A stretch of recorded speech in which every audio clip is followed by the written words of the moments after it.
If you clicked on this video, I already know something about you. I know you are tired. And I don't just mean the kind of tired that a good night of sleep can fix. I mean a deep, bone-weary exhaustion. You wake up, you stare at the ceiling, and before your feet even hit the floor, you feel the crushing weight of everything you have to do today. No matter how much you try to push yourself, it feels like you are walking through wet cement. You look around at everyone else on social media, and they seem to be crushing it. They're waking up at 5 a.m., hitting the gym, building businesses, and you are sitting there wondering, what is wrong with me? Why is it so hard for me to just get the basic things done? I need you to hear me right now, and I need you to let this sink in. There is nothing wrong with you. You are not broken. You are not lazy. You are simply dysregulated. Right now, in the United States, we are living through an unprecedented crisis of the mind and spirit. Recent data shows that roughly a third of young adults rate their mental health as fair or poor, and nearly half say that just managing daily stress is a major challenge. You are not alone in this feeling. We are an entire generation of people whose nervous systems are completely fried. Today, we are going to talk about why you feel this way, how your biology is working against you, and exactly how you are going to wake up and take your life back. For the last decade, we have been sold a massive lie. We were brainwashed by hustle culture, the toxic idea that your worth is tied to your productivity, and that if you aren't sacrificing your sleep and destroying your physical health to grind for your goals, you are failing. We were told that if you aren't a millionaire by 25, you screwed up. But the body always wins. You can ignore your physical limits for a while, but eventually, your body will force you to stop. What you are experiencing right now, that profound lack of motivation, that paralyzing procrastination, is not a moral failing. It is a biological response. When your nervous system is constantly bombarded by stress, anxiety, and the endless stream of notifications from your phone, it goes into a state that clinical psychologists call a functional freeze. Your brain literally hits the emergency brake to protect you from further overwhelm. And what do we do when we feel overwhelmed? We look for an escape. We reach for our phones to get a quick, cheap hit of dopamine from doomscrolling. But as neuroscientists have proven, this traps us in a vicious cycle. When you spike your dopamine with cheap digital distractions, you inevitably experience a steep crash, dropping you into a severe motivational trough. That dopamine crash is the exact reason why you feel completely paralyzed and unable to take action on the things that actually matter to you. You are not lacking willpower. You are trapped in a chemical loop. To truly experience a spiritual and mental awakening, we have to look deeper than just our brain chemistry. We have to look at our psychology, and more specifically, our past. Why do we push ourselves to the brink of exhaustion in the first place? Why are we so terrified of resting? For so many of us high achievers, that relentless drive isn't actually rooted in a healthy ambition. It is a trauma response. It is a survival mechanism. Somewhere along the line, usually in childhood, you learned that your worth was conditional. You learned that to be loved, to be seen, and to be safe, you had to perform. You had to be the smart one, the quiet one, the successful one, or the one who fixes everyone else's problems. That overachievement and chronic people-pleasing is just your inner child, still desperately trying to earn the unconditional love they never fully received. When you start to realize this, it changes everything.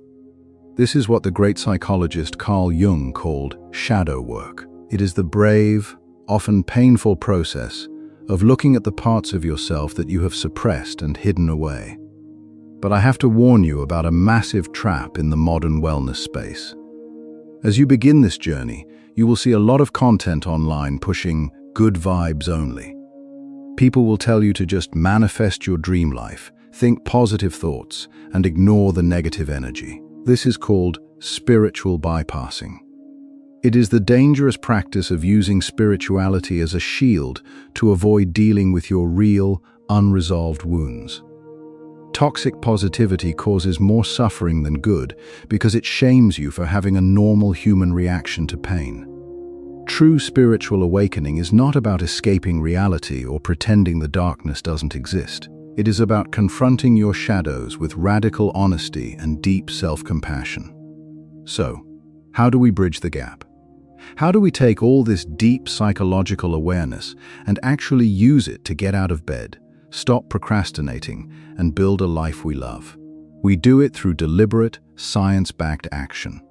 First, you must learn to regulate your nervous system in real time. You cannot think your way out of a panic attack or a freeze state. You have to breathe your way out of it. The next time you feel that overwhelming wave of anxiety or the urge to procrastinate, I want you to use a tool called the physiological sigh. Take 2 quick inhales through your nose, followed by 1 long, slow exhale through your mouth. Do this 3 times. This specific breathing pattern immediately slows down your heart rate and signals to your autonomic nervous system that you are safe. You must anchor your body before you can direct your mind.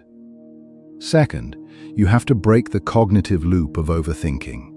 Your brain is designed to protect you from doing things that are uncomfortable. The moment you hesitate to do the hard work, your brain will flood you with excuses. To bypass this, you need a pattern interrupt. Use the 5-second rule.